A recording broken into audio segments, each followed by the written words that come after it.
Hello, and welcome to our webinar on how to begin the ESG journey using Microsoft Sustainability Cloud. My name is Caleb, and I will be your moderator today. If you experience technical difficulties, reach out by using the chat box feature located in the bottom right of your Microsoft Teams window. We also encourage you to use the chat feature to ask content-related questions of the presenters. This webinar will be recorded and posted on the RSM Technology blog after completion. Your presence and participation may be captured on this recording.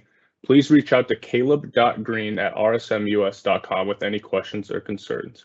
And at this time, I would like to introduce Jake Salpeter, who will be one of your presenters for today. Thank you very much, Caleb, and thank you everyone for joining in today. As mentioned, my name is Jake Salpeter. I'm a manager in our ESG Advisory Services practice, and I'm also joined by my colleague, Paul Duckworth, who's also a manager in the ESG Advisory Services practice, focusing on data and digital solutions.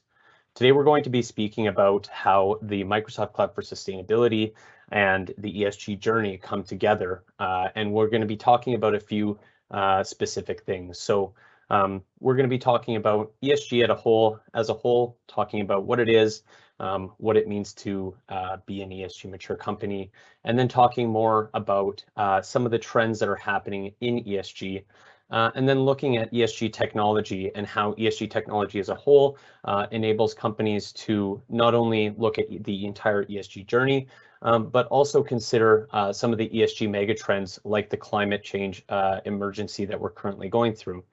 Then my colleague Paul will go through a Cloud for Sustainability walkthrough and a use case, and then we'll talk about just some of the other features of the tool, and we'll have time for a Q&A at the end. So I will quickly jump into RSM's ESG Advisory Services overview and talk about ESG in general going through this. But first, just wanted to give an overview of our practice and kind of where we're coming from in order to provide ESG services to our clients and to the market at large. So our ESG Advisory Services practice is a North American practice that focuses on helping companies embed ESG into the DNA of their company across all aspects of their company. So that's business model, operations, strategy. We leverage leading qualifications and credentials like the Task Force on Climate-Related Financial Disclosure, ISO 14064, and the Greenhouse Gas Protocol, among others, and work actively with various policymakers and sit on several committees and boards to make sure that we're staying up to date on what is happening in the industry with ESG, and specifically around some of the major regulatory developments that are going on right now. So in order to set the stage for this conversation, let's define what ESG is. ESG stands for environmental, social, and governance, and it's a term that is often synonymous with sustainability.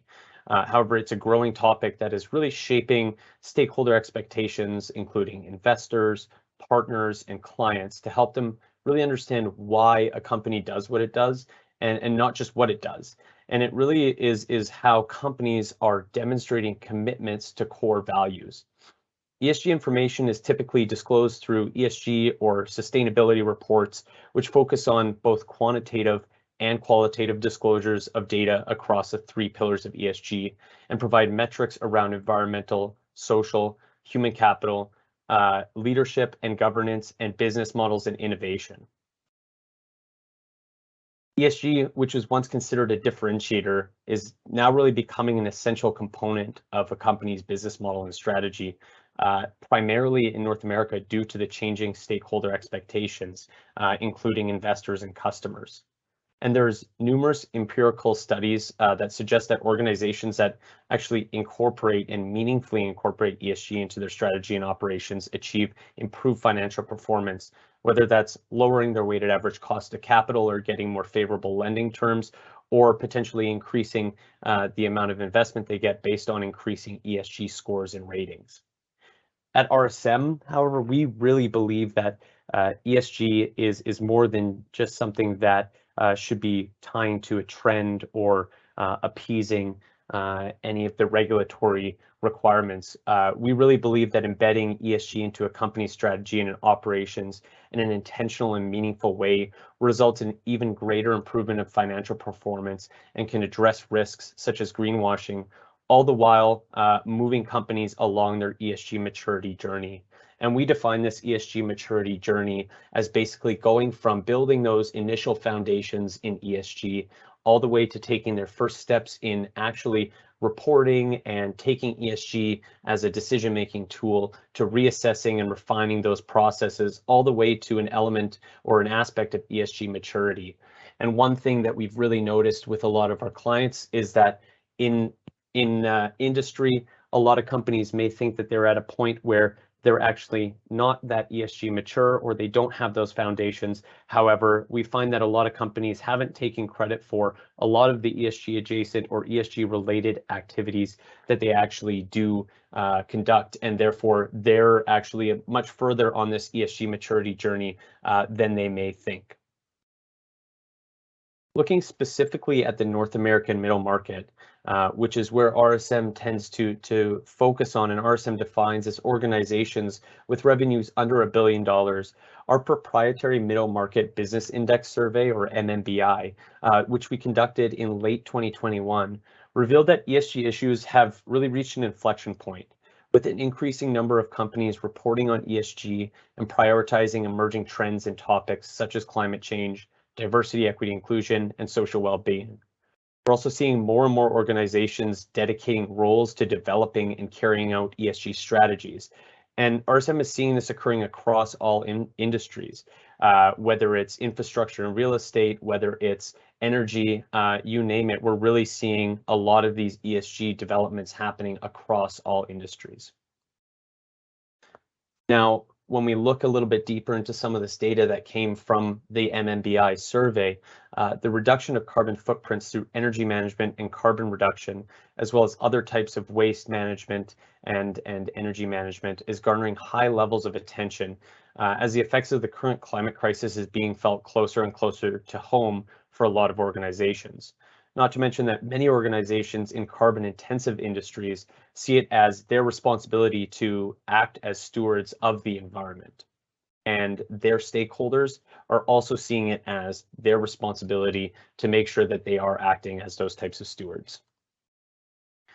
Now, although ESG, especially in North America, has been driven by the bottom-up stakeholder expectations, there are some emerging developments and regulations that are creating a top-down push towards ESG, more from a compliance angle. So notable regulations that have seen increased development in the recent months include the SEC's climate change disclosures, which is a proposal that was passed that would require Scope 1 and Scope 2 greenhouse gas reporting with potential Scope 3 reporting. And I'll talk a little bit more about those Scopes 1, 2, and 3 in a bit. As well as verification of those disclosures. And then also the creation of the International Sustainability Standards Board, or ISSB, in November of 2021, which is really focused on standardizing global sustainability reporting, building on reputable frameworks such as the Task Force for Climate-Related Financial Disclosures and the Sustainability Accounting Standards Board.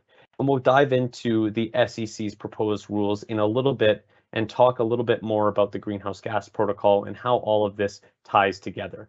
But we're really seeing this as a watershed moment in the industry right now, with stakeholders seeing this as one of those moments where expectations are increasing and we're seeing more of this top-down push in North America where we really didn't have this push in the past.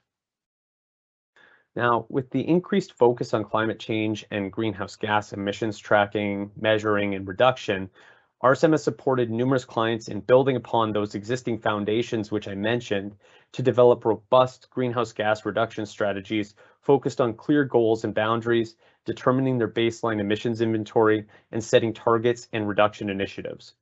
And as I mentioned, my colleague Paul will later speak more about the final step on this page here, which talks about some of the technologies that are being used to reduce greenhouse gas emissions. But the use of technology is an integral step in not only reducing greenhouse gas emissions, but going towards that entire integration of ESG into the data or the DNA of an organization. And it absolutely helps companies substantially increase their ESG maturity.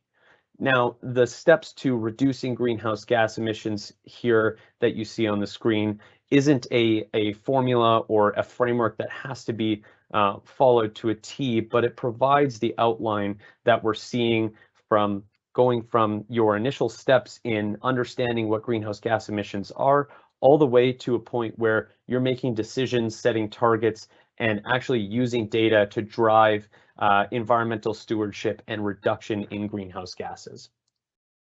Now, as I mentioned, I wanted to talk a little bit more about the various scope emissions and the greenhouse gas protocol. So quickly speaking about the greenhouse gas protocol, which is one of the leading standards when it comes to greenhouse gas tracking, measuring, and reporting, it establishes a comprehensive global standardized framework to measure and manage Scope 1, Scope 2, and Scope 3 greenhouse gas emissions for both private and public sector operations within value chains, and actually speaks to mitigation actions where Scope 1 emissions are direct emissions from owned and or controlled sources.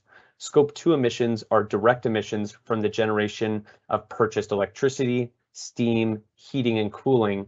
And Scope 3 emissions are all other indirect emissions that occur both upstream and downstream of a company's operations.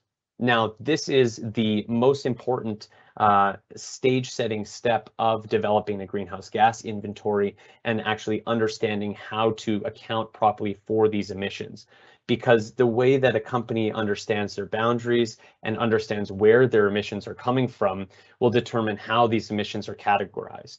Now, the Greenhouse Gas Protocol has an extensive library of documents and resources that help companies go through and understand what their emissions sources are and how to categorize that. But as Paul talks a little bit more about some of the technologies that are available, there are technologies that help categorize them and bring in some of the other factors, whether it's global warming potential or other factors used to measure greenhouse gas emissions, that make this process a little bit more efficient and less manual. Now, before we move on, I just wanted to talk a little bit about 5 core greenhouse gas protocol principles. These best practices proposed by the GHG protocol identify 5 core principles that all greenhouse gas inventory developers and qualifiers should aim to adhere to and implement during greenhouse gas inventory development and reporting. So these 5 are relevance, completeness, consistency, transparency, and accuracy.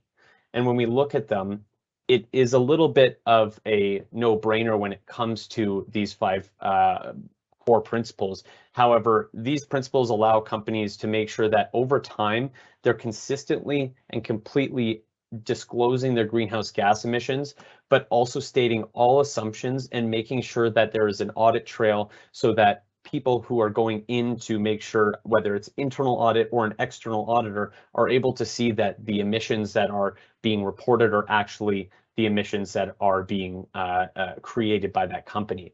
Now, there's a few concepts like double counting or miscounting with greenhouse gases that these 5 core principles aim to eliminate. An example of that would be you have a company that is disclosing their greenhouse gas emissions downstream from their operations, and the company that's downstream from their operations that's actually creating those emissions are also disclosing them as one of their operational emissions. Now, that obviously doesn't become an issue until you look at the global scale of emissions, and now you've double counted. The converse of that is both of them eliminating those emissions from their inventory, saying that it's not actually part of their inventory because they assume that the other company would account for it. So these 5 core principles are really aimed at making sure that those inventories are developed in a way that is representative of the actual emissions and also allows stakeholders to understand and feel confident about the evaluation of those emissions. Now that we've defined ESG and how it relates to greenhouse gas inventory development, I believe it's important for us to dig a little bit deeper into the current regulatory landscape to understand just how the current climate emergency is going to impact companies in the near and the long term. So I'm going to pass it over to you now, Paul. All right, thanks, Jake. As Jake outlined, ESG efforts can be wide and varied. To date in the US, there hasn't been any official reporting requirements, but that's changing. In March of this year, the SEC had an announcement that they were proposing to require the reporting of greenhouse gas emissions. The reason is mostly because climate change creates financial risk for companies. As climate change accelerates, it's very probable that the companies out there will have to confront climate-related challenges in some manner. Whether they are near or in an area that is in a flood zone, near the coast, or in an area that's experiencing increased wildfires, or maybe they're dependent upon suppliers who are. Investors want to know companies are planning for these risks. There's a link between companies' performance and their ESG policies and associated scoring. Ones that have better ESG scores generally do better than others that don't score as well. In addition, when a company is at risk, investors want to know how the company is preparing to meet these climate-related challenges, which can be a large indicator of their long-term viability and performance. Current reporting in the US is inadequate. 70% of companies have published some sort of sustainability report, but without any common standards. 86% of institutional investors are skeptical of a company's ability to meet their stated goals and in fact question the underlying data these goals and reports are based upon. Again, while there are many ESG initiatives that companies can embark upon, we'll now focus on the reporting for greenhouse gas emissions, which is the only one specifically being proposed at this time. As Jake outlined, emissions are broken down into scopes. Gathering data for scopes 1 and 2 can potentially be difficult, but for the most part, companies have these under their own direct control and therefore can meet these expectations. Scope 3 is extremely important and potentially immensely complex. For instance, the phone manufacturer Apple has well over 90% of their emissions resulting from Scope 3 activities, which include their products' use and manufacturing. Gathering and reporting for a company that has significant and varied up and downstream activities not under their direct control can be difficult. There are challenges to even receive the data in a timely, accurate, and consistent manner. In some cases, these up and downstream companies may not even have the data needed, as they may be private or foreign and not subject to these rules. Because of these complexities, there's been a lot of discussion around limiting the initial reporting requirements to scopes 1 and 2, and potentially a few elements of scope 3, while the more complex scope 3 activities are introduced over time. This graphic shows the totality of all the scopes and what goes into them. Scope 3 is literally everything else that excludes scope 1 and 2, and the results from up and downstream activities of a company. They're broken into 15 categories, which you can see on this graphic. This further illustrates the difficulty of being able to accurately report all Scope 3 activities, especially for larger companies. The answer to the question of how to capture and report your company's emissions is technology, especially when your emissions are numerous and varied. The ability to accurately report emissions will require some technology for most companies. Among other things, technology gives companies the ability to have a pre-built framework in which to operate that supports the standards that the SEC is working under, the ability to collect data in many different manners, a centralized area to track and have a trusted repository of data, and the ability to report off of this data. And another very important part is you need to be able to collaborate with both inside and outside personnel to organize your emissions and make sure everything is being tabulated correctly. Next, we're going to spend a few minutes walking through a Microsoft tool that's been made available this summer, the Cloud for Sustainability. The tool is in the process of being rebranded to the Sustainability Manager, so you may see some reference to that as we walk through the system. Just a new name, everything else is exactly the same. The sustainability has a distinct focus on the environmental part of ESG. One of the key functions that the system provides is to take business activity and convert that activity into emissions, which then can be measured and reported. Microsoft Teams will also be available to collaborate inside and outside your organization on the process of gathering this activity data. All right, what you're seeing here is the Sustainability Manager. This is built upon Microsoft Dynamics 365 Customer Engagement, or CRM as it's otherwise known as. What we see here is the home area, which is a dashboard of all the data that you have in the system. These are meant to be quick hits, quick looks at all the data that you have, and we can tailor these per your role. So different roles might need to see different data and such. This is built upon Power BI. This is what ships with the product. They can be updated as needed or replaced as needed based upon your needs. With Power BI, you can literally at the click of a button, just click and get different filters from the data and see other insights that you might have and need to see. You can click on certain areas in the dashboard, and you can drill down a little bit further. So for instance, we're taking a look at the USA's data. We can switch over to Kenya's, et cetera, and the data that's being produced here will automatically display accordingly. Let's go ahead and jump over to Insights. This is also a Power BI dashboard, but it goes a little bit deeper than the actual home area here. It's got some of the same functionalities here from a filtering perspective, but you notice here on the top, it's got certain filters that are built in. So you can go down to scope 1, scope 2, scope 3, and even get into renewable energy if you want. Again, it's a dashboard based upon the data. We can put whatever you need in here. Something I do want to point out that I find it's a very cool tool and actually helps a lot of get a lot of insights for companies is this deep analysis area. Literally, you can click on certain bits of data and then it'll blow out the underlying data to show you where your emissions in this instance are coming from. So if we go here from a total emissions perspective and then I click on scope 3, I can see the emission source here from capital goods for the most part. Click again, it can blow out to the country and region aspect of it. And then if I want to go further, I can go to the USA and then go to the facility. So very, very powerful here, and it can get a lot of insights that are available. You can reorder these data points and such like that. But again, just wanted to demonstrate the ability to dig deep in a very quick and easy manner. There's also the ability to export data out of the system. As I mentioned before, there is some hesitancy for certain investors or customers to believe the data that you actually have in the system. Well, if you don't, if they want to see the actual data, you can very quickly and easily download a report, for instance. And let me just go ahead and open this. And you can see the actual report data that's out there, and then you can share this with whoever needs it. So it's available through the system. You can do this quickly and easily for whoever needs to see it. Let's go down to the all emissions area. This is the area that actually the system reports off of. Emissions are those physical emissions in which you actually have business activities that create the emissions. If you have emissions without needing to know the underlying activity, you can literally just import those into the system. You can enter them manually, and you can use connectivity or connections to actually put these in the database as well. Doesn't matter how it gets in, you can do it in a multitude of ways. I'm just going to take a look at this one specifically here. And you notice that this is an emission that resulted from a heating invoice. Okay, this was back in October of 2018. It just got calculated a couple days ago when I spun up the environment and such here. But you note here that this specific heating invoice produced this much CO2, this much methane, and this much nitrous oxide, et cetera, et cetera.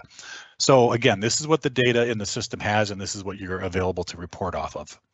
I'll circle back to scorecards in a moment, but what I wanted to show you next is more of the mechanics of how the system actually works. So we're going to go over here to the activity data area, and you'll notice here from what Jake and I mentioned about the scopes 1, 2, and 3, the system automatically will break that down for you. Now, I mentioned there were 15 different categories. At this point in time, this Microsoft tool allows for 5 of those categories in scope 3. There's 2 more that are coming out in the fall, and Microsoft is working towards having all of those categories available to calculate inside the system.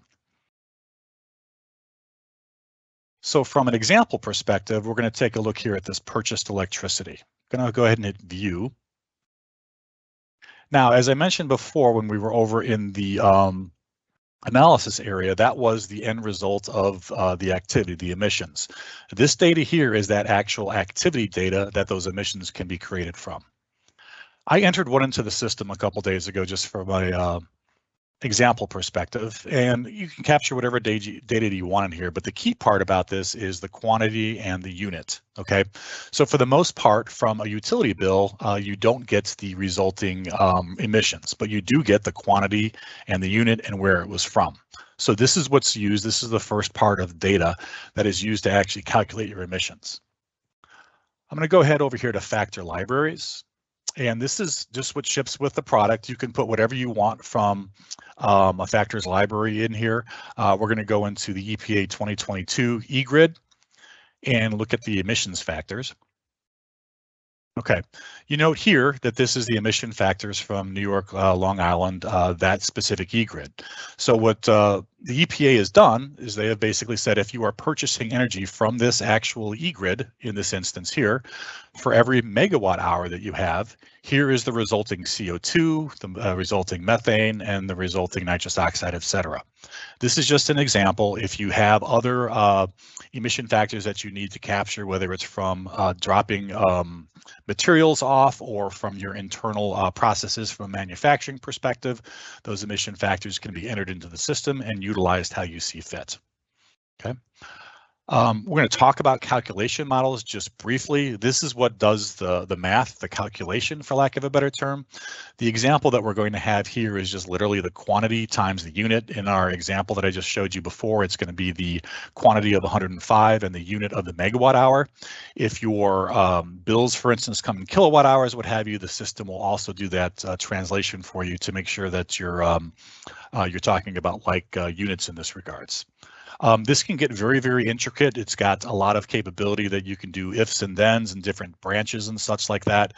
We could spend a whole bunch of time on that, but just understand that if you do have complex calculations, the system can build those for you. All right, last but not least, from a calculations profile perspective, this is what brings everything together. Okay, so we're going to focus on the purchased electricity at this point. I'm going to go ahead and open this up, and this is how you can set up the system to run the actual calculations. So the use case here would be something to the effect of you spent a month or the period of time that you report off of, whether it's 2 months, 3 months, what have you, and you actually would gather all of your invoices, for instance, or whatever the business activity would be, and then you would actually have the system run the calculations. And this is how you would set up that profile. What we're using here was we're basically saying that this is the calculation model. Again, in this instance, it's going to be the unit times the quantity on here. I just put a quick filter on here that makes sure that we're going to only take a look at that one invoice that I entered in the system, but you can filter out whatever data that you needed. Maybe you don't have data from a certain part of the country and it's not complete. You can filter that out and run that in that regards. This can also be run automatically. I'm just showing you the clicks here to make sure it's we all understand what goes into this. If I hit next in this regards, the system is actually going to go out there and take a look and find the data that is subject to this profile and actually present that first record here. In this case, that was the one that I manually entered, and it's going to show that, well, there was 105 megawatt hours in there purchased, and this is the resulting CO2 and methane, et cetera, that's going to be out there. So once you've proven out, for lack of a better term, the profile, you can basically run that whenever you need to. Oops, you can reuse it and such. Hit the wrong button there, apologies. So I'm not going to run this right now. It takes a couple minutes usually to go through, but I'll show you one here that I ran a little bit ago. And from a history perspective, you can take a look and say, well, this calculation succeeded. We have 52 processed activities and 52 of them were successful. For whatever reason, if something didn't have the correct data or it just didn't process correctly, it would have an error down here, and then you can go specifically into that activity record, fix it, and then reprocess it in there, okay? Let's just go ahead and go back here, and I want to go full circle with regards of the data and the purpose here. So if I'm going to go back to the analytics area, and now I'm going to go back to the scorecards that we passed on before. So the scorecards are the overarching area that you can actually have specific goals. So part of the tool will actually take and measure those emissions that you have based upon activity, or if you know the emissions directly into the system. But the goals that are out there that you want to set, this is also a tool that can help you manage those goals. So for instance, if we have the goal of reducing the overall electricity consumption by 2030, you can see over history how you're tracking on this one. So for instance, here's our actual data in the red. Here is our target here on this dotted line. We were doing pretty well on actually getting towards there, but now we're creeping up a little bit more. So we can use this as a conversation piece with internal, external, what have you, actors that we can figure out how we can actually get back to that target, or maybe rearrange or readjust the target based upon other avenues that are needed. Okay, so that's again the full circle part of this. Whatever's in the system, you can actually take and have a goal on there and share with whoever needs to see it there. Okay. All right, what I want to talk about now is a quick use case with the Las Vegas Raiders. The Las Vegas Raiders worked with Microsoft prior to the tool being generally available, and it serves as a great example of what's possible. Several available Microsoft technologies were leveraged for the Raiders to address their ultimate goal. Know what they are using, know that the energy that they're using is the most efficient and cost-effective manner to cool their desert stadium, and to showcase to their fan base what they're doing to have a sustainable facility. In addition to capturing their utility data, something interesting that they did was to take their historical energy usage and compare the weather at that time with what was being forecasted in the upcoming weeks.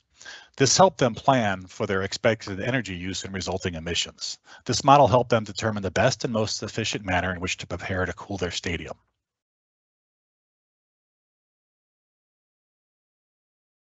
There are other business activities that ESG technology can address as well. We didn't cover them here, but just to give a brief example, the Microsoft tool that we just reviewed can be used to track and report your emissions.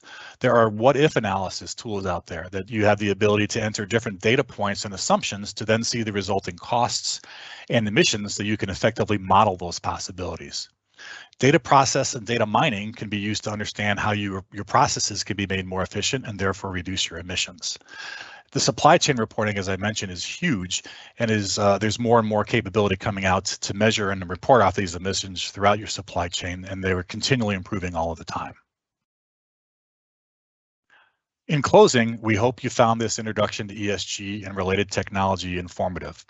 RSM can assist you on this journey, from advising you on your ESG readiness and strategy development through implementing the technology that can be used to manage and report your emissions. If you have any questions on the cloud for sustainability or other ESG related technology, you can reach out to me or Matt Wagner. If you have any questions on ESG readiness and strategy, you can reach out to Alex, Anthony, or Jake. All right, so let's open up the Q&A here.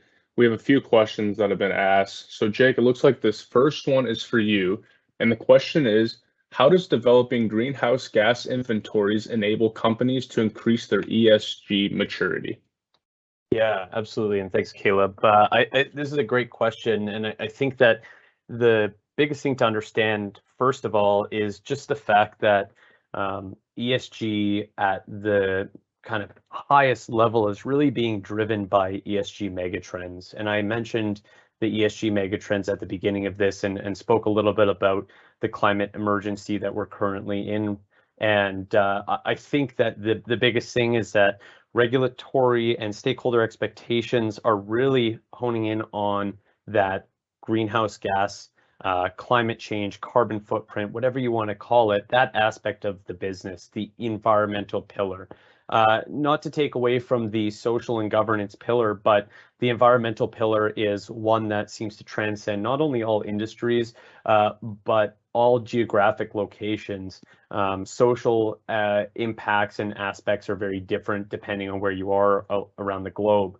But the environmental aspect, especially greenhouse gas emissions, because all organizations and all people have a carbon footprint, no matter how big and how small. So companies can really improve their ESG maturity and really start embedding the way that they think about ESG and sustainability as a whole by developing these inventories, as well as all of the various governance documents that come with it, as well as strategies and targets and goals, as Paul showed through the scorecard. So I truly believe, and I know that my colleagues in our ESG advisory services practice also believe that when companies are looking to quickly enhance their ESG maturity and appease some of the major needs of investors and customers and just general stakeholders, not to mention internal employees,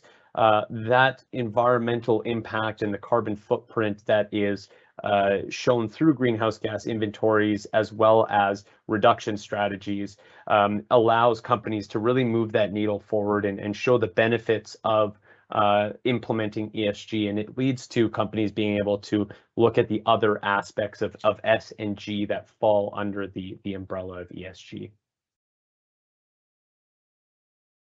Awesome. Thank you for that, Jake. Jake, looks like we have one more question for you, and then Paul, we have two for you. So Jake, your last question is, what are stakeholders asking for in terms of strategy around greenhouse gas inventories? Yeah, that's a great question as well, and I kind of alluded to it a little bit.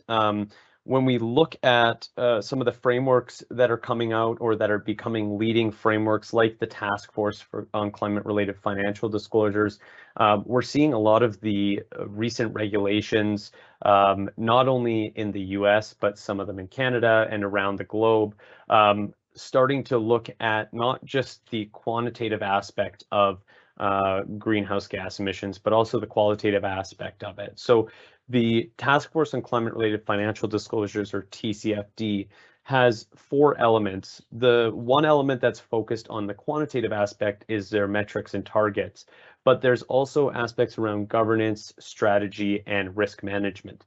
So this is where the governance pillar of the ESG acronym starts moving into the environmental pillar as well, where executives and management and leadership have to not only show what the emissions are of their company and operations, but speak to how do they plan to reduce those emissions, who is going to be responsible for overseeing the development of targets and the actual carrying out of their strategies, how are they going to rectify any targets being missed.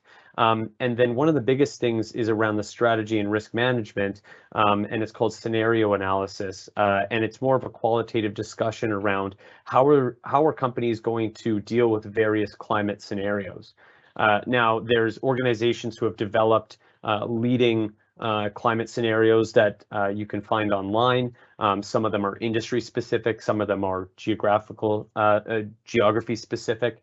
But at the end of the day, it's about having a qualitative discussion around what happens if a situation from a climate change perspective, say not meeting 2 degrees or less global warming occurs. How is that going to impact a company, and how is that company going to then put risk management practices in place to ensure that they're positively contributing to meeting some of those global environmental goals and climate change goals.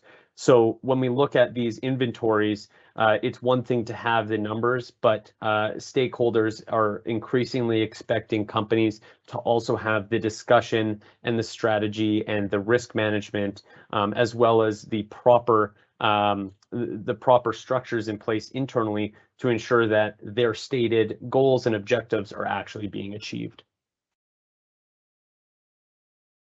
Thank you, Jake. Jake and Paul, let's address a question that just came in the chat here as well. I don't know which one of you want to take this one, but the question is, what are the fees associated with this tool? And is it license-based, or is it just a flat fee? Yeah, I can take that one. So this particular tool, last I checked, was a monthly fee of $4,000. It's not really per license in that regards.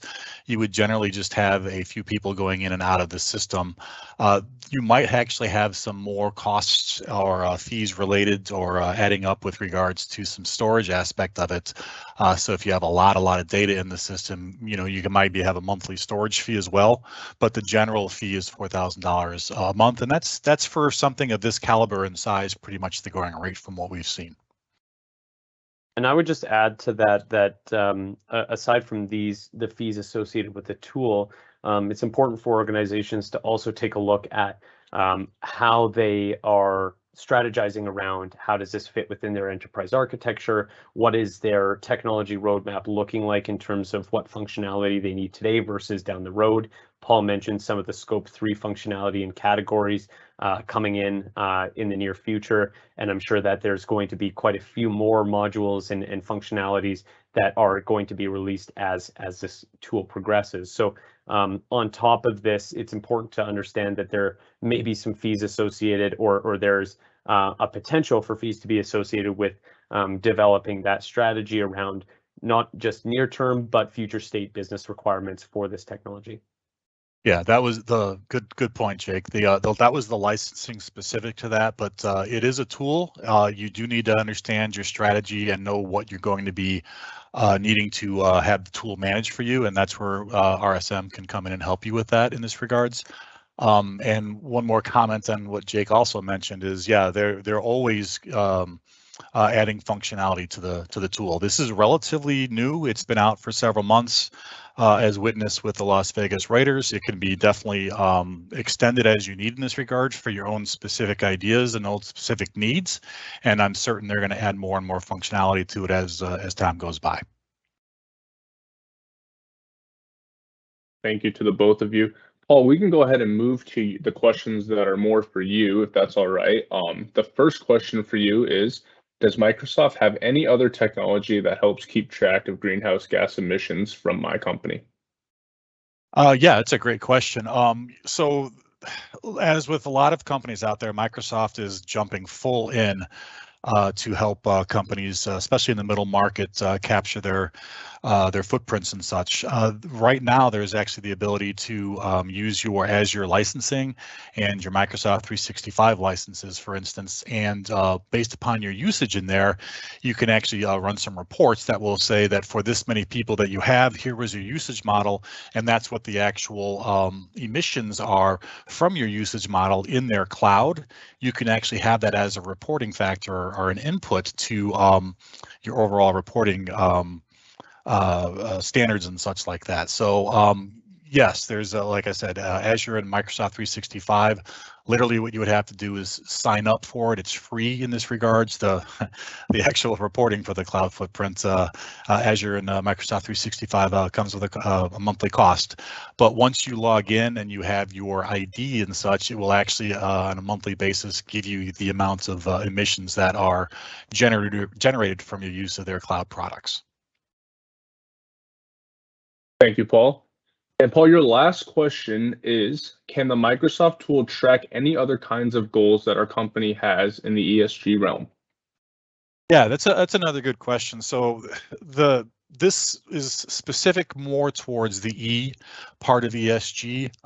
That is something when Jake had mentioned before that there's a lot around the S&G pillars, as it were, that will probably be built upon. For right now, we can use those scorecards that I reviewed real quick from a goals perspective, and you can manage the process of actually working towards those goals in there. So if you have an S or a G initiative, for lack of a better term, you can manage that in there. And then one of the beautiful parts about it is you can leverage other Microsoft technologies, i.e. Teams, and you can converse with people inside and outside your organization to work towards those goals. So it doesn't necessarily have the processing aspect of things that I reviewed here from a greenhouse gas perspective, but you can definitely do some of the management of your work towards the goals and show your progress towards meeting those goals. Awesome. Thank you, Paul. Well, Jake and Paul, are there any other closing remarks you have? That concludes all of our questions that we had asked today. So is there anything you guys want to wrap up with? I would just like to thank everyone for joining in. I think that we're seeing a lot of movement towards ESG and especially greenhouse gas emission inventories and moving towards strategies and developing those targets. So I think that there's this technology and the emergence of new technologies and functionality is only going to increase and continue over time as we see this becoming more and more of an important aspect of stakeholder expectations. So I don't see this as being the first time that those of you on this call will probably hear about this. Again, I'll go back to the slide. If there's any questions or any comments or anyone wants to just reach out to learn more, please do feel free to reach out to anyone here on this slide. And I'd love to speak more about ESG and greenhouse gas emissions with you. Before we end here, we did have one more question come through in the chat. The question is, does Microsoft have any tools that help collect pre-life and post-life data on products? Examples are recycled content, type of plastic, recyclables, etc. Those are coming. Not yet, but those are coming. Awesome. Well, that's all of our questions that we have. So that concludes our webinar for today. Thank you everyone for attending. And if you have any comments or questions, please email d365industrials@rsmus.com. A reminder too that this webinar recording will be posted to our technology blog shortly after this if you want to watch or send it to someone that you think would benefit from watching this webinar. Thank you for attending again and have a great day.